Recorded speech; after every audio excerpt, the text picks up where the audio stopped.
Alright guys, Jameson and Alex here. Today we're going to be talking about the updated Blood Domain Cleric for the new Taldorei Reborn campaign setting, which was created by Matthew Mercer, the Critical Role. It is an unofficial book, and we did review the Blood Domain Cleric previous version, which is from the original book that they now have updated. So we're going to go over the updates, our score changes, if any, for the roleplay, combat value, and overall class synergy, as we normally do in the subclass series. But yeah, we're going to go over the changes to the abilities, if any, and the score changes, if any. Yeah. So probably won't be as in-depth of a thing as it was before, because we have more time spent in just comparing what was changed from what it was previous. Right. So don't forget, we also have our giveaway for D&D Beyond Players Bundle. Make sure you like, subscribe, and comment down below to be entered in that. And today's video is sponsored by the Seeds of Decay Kickstarter, so make sure you guys check that out. It is launching today as of recording. So, starting off with any domain of Cleric, we're getting access to some free spells, and there are actually a couple of changes. So the new updated spell list is False Life, Sleep, Hold Person, Ray of Enfeeblement, Haste, Slow, Blight, Stone Skin, Dominate Person, and Hold Monster. So a couple of big fat ones on the end that I'm very, very fond of. What were the two they switched out for? Yes, it was originally Ray of Sickness, and they swapped that for False Life. Okay. And then you also had Crown of Madness was switched for Hold Person, which I would take Hold Person over Crown of Madness for this. Best level 2 spell in the game. I've said it, and I'll say it till I can't anymore. Once we get past that, you do have bonus proficiency with martial weapons, but not heavy armor. So you just get more of a, ability to do some combat physical damage, but no survivability. And the other big thing you got level 1 is Bloodletting Focus. When you cast a damage-dealing spell of first level or higher, whose duration is instantaneous, any creature with blood that takes damage from the spell takes extra necrotic damage equal to 2 plus the spell's level, so no constructs. Right. Obviously, I know is the given thing there. Yes. There's some gray areas there as well with the blood. Yeah. And the big change between those things, the proficiency is the same. The only change is a clarification for the Bloodletting Focus that they added that little asterisk of instantaneous duration. Yeah. So apparently they just wanted to clarify that they don't want concentration spells to get that extra bonus on there. So just instantaneous duration added to give a slight little update on there. Channel Divinity option, the first one we get, and this is a switch as well, these got switched out of order, is Crimson Bond. You use Channel Divinity to form a supernatural bond with a creature you can see, or with a creature for which you possess a blood sample. This bond lasts for 1 hour until concentration is broken, as if concentrating on a spell. While the bond is in effect, you can use an action to learn the target's approximate distance and direction from you, as well as its current hit points and any conditions affecting it, as long as the target is within 10 miles of you. Alternatively, you can use your action to attempt to connect with the creature's senses. To take 2d6 necrotic damage, you take 2d6 necrotic damage, and the target makes a con saving throw against your spell save DC. On a successful save, the bond ends. On a failure, you can choose to either see or hear through the target's senses for a number of minutes equal to your wisdom modifier. During this time, you are blinded or deafened, respectively. Blinded because you chose to see, and deafened because you chose to hear. That's how that works. When the connection ends, the bond is lost. Regardless of the outcome, the target feels a wave of unease pass over them when they make this save. Whew. Yes. It's a lot of words. Like Alex said, this was actually swapped. So the level 6 ability, Channel Divinity, was this before, and now they've changed it to be the level 2 Channel Divinity, and level 2 one has been moved to level 6, which we think makes sense, but we'll explain that in a minute. Yep. But also the big change on here is it was before a number of rounds of your wisdom modifier, so only a few seconds versus now it's a couple of minutes. Yeah. So that is a big change as well. You can get more information over a couple minutes than over a few seconds. Right. So that is nice. And also on here, it is a creature you can see as well, or blood sample. It was before just blood sample. Yeah. So now if you see something, you can kind of spy on them a little bit as well. So it gives you a little bit more utility on that RP side of things. Yep. And again, the other Channel Divinity ability that was switched, this is Blood Puppet. As an action, you can target a large or smaller creature or corpse within 60 feet of you that has blood. A creature you target must succeed on a wisdom saving throw against your spell save DC or become charmed by you. An unconscious creature automatically fails its saving throw and isn't incapacitated while you control its actions. A corpse targeted by this gains a semblance of life that you control. On the affected creature's or animated corpse's turn, you can command it, no action required, to move up to half its speed and use its action to do one of the following. Interact with an object, make a single attack, or do nothing. Animated corpse or an unconscious creature. It takes a turn immediately after yours, but can't move or take actions unless you command it to do so. Statistics are the same when it was alive or conscious. An affected living creature makes a new saving throw at the end of each of its turns, ending the effect on itself on a success. For any target you control, lasts for a minute or until your concentration is broken if you're concentrating on a spell. 17th level, you can use this feature on a target of huge or smaller size. Yeah. They're murdering me. They're very wordy with these abilities. The biggest change with this is it was a con save before, and now it is a wisdom save, but it is classified now as charm effect, so things that would be immune to charms as is normal. Just keep that in mind. The other thing on here is they just made the con save and they move half movement in a direction you choose and make a single weapon attack. And then it was also dead or unconscious creatures auto fail. And at 8th level, you can target huge creatures. So now at 17th level, you target huge creatures or smaller. But also, you have more control over what they can do. Yeah. So you're kind of trading it. It's hard to gauge exactly how different this is, but the wisdom save is significantly better than a con save. Yes. So that in and of itself is a really nice thing. And also having more control over what the target can actually do versus just making them move and swing their weapon. Yeah. Because if you really see something, you're kind of scared of an object you don't want to really touch, think it might explode on you. You're like, hey, you need to pick that up. Hey, go interact with that over there. Go grab that. See what happens. Yeah. Is the one shining object in an entire room full of like skeletons and it's like, hey, you go up there and go touch. Yeah, right. Also, at level 6, we have Sanguine Recall. You can sacrifice a portion of your own vitality to recover expended spell slots as an action. Spell slots have a combined level equal to or less than half your cleric level, rounded up, and none of the slots can be of 6th level or higher. So 5th level and lower. That's how that reads. You take 1d8 necrotic damage for each spell slot level recovered. Yes. Not spell recovered, spell slot recovered. So if you recover a level 5, you're taking 5d8. Right.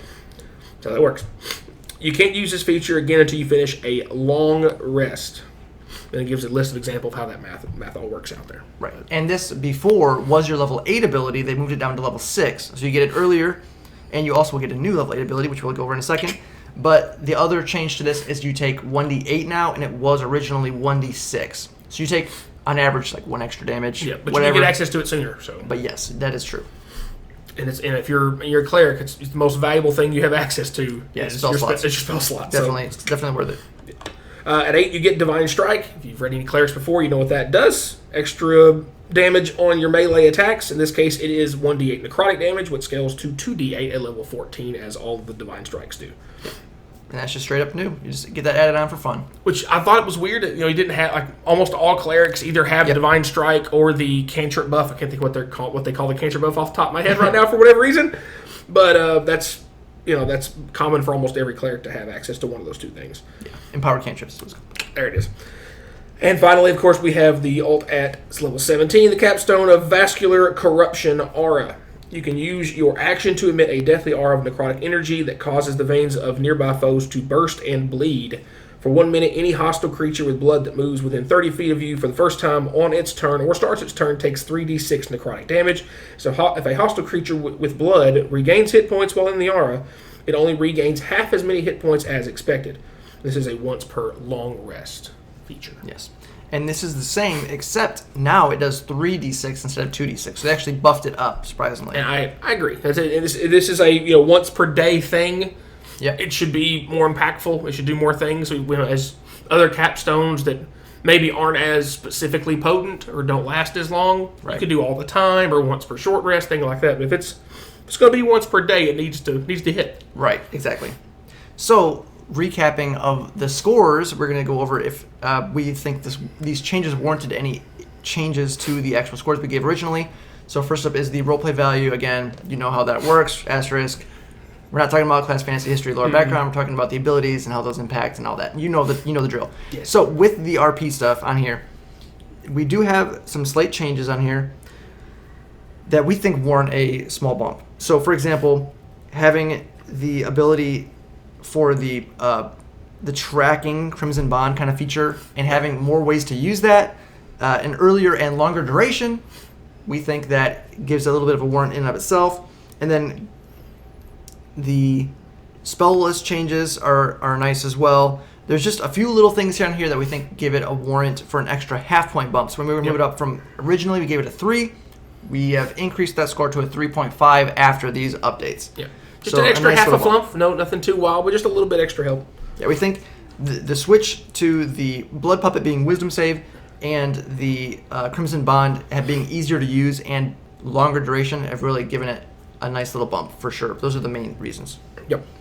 On the combat side of things, it's a similar situation where, the bloodletting focus getting a little bit of a clarification, I think, is maybe not much of a help, but I think it just helped for clarification. It's a good thing that people know. There's less of a gray area. It's just a good thing to bring up. The Crimson Bond and Blood Puppet being switched around, technically you think that might be a bad thing for combat, but overall, like Jameson said, becoming a wisdom save and letting you do more with that creature is a huge improvement, because even though a lot of stuff does have a good wisdom save and you get higher CRs, they always have a good con save. Always. So you get a much better chance of hitting that even on bigger creatures. Even if you do have to wait until level 17 to get access to huge creatures, the more potent ability and more versatility it gets earlier is a much better trade-off, in our opinion, than having to wait on the huge to 17. Not a big deal. Same with Recall. You're taking a little bit extra damage, but again, it's going to be negligible in the long run. Yep. To be able to get access to that sooner is great, because again, the longer you go into higher in levels, the less likely your campaign is to even get there. Right. So the sooner abilities that you can make use of immediately come online like that, better we got. Divine Strike, you do have access to martial weapons, so more so than some clerics, you will appreciate that Divine Strike to be able to, somebody just decides to get in your face, you can whop up and it will hurt quite a bit. I mean, just imagine a cleric with a big great axe and cleaving some sucker in half. Yeah, it'd be great. And of course, the capstone just giving a little bit extra of a damage buff, 3.6 to 2.6, nothing crazy, but it's a bunch of little stuff. So we gave it an extra half a bump as well. Yep. To the 4. Solid 4 flump score and nice little bumps. And again, the biggest thing I think helped for me was the switch to the Wisdom save and getting access to Sanguine Recall earlier, and the capstone getting that extra D6. Again, if it's one per long rest, it needs to matter. And of course, hold person. And hold person. Just having that always ready. Free as it don't have to worry about preparing it. It's free as it's always prepped. Clerics, it's not as important because you can give access to your whole spell list, but we'll take it anyway. We love it. And lastly, we have the overall class synergy.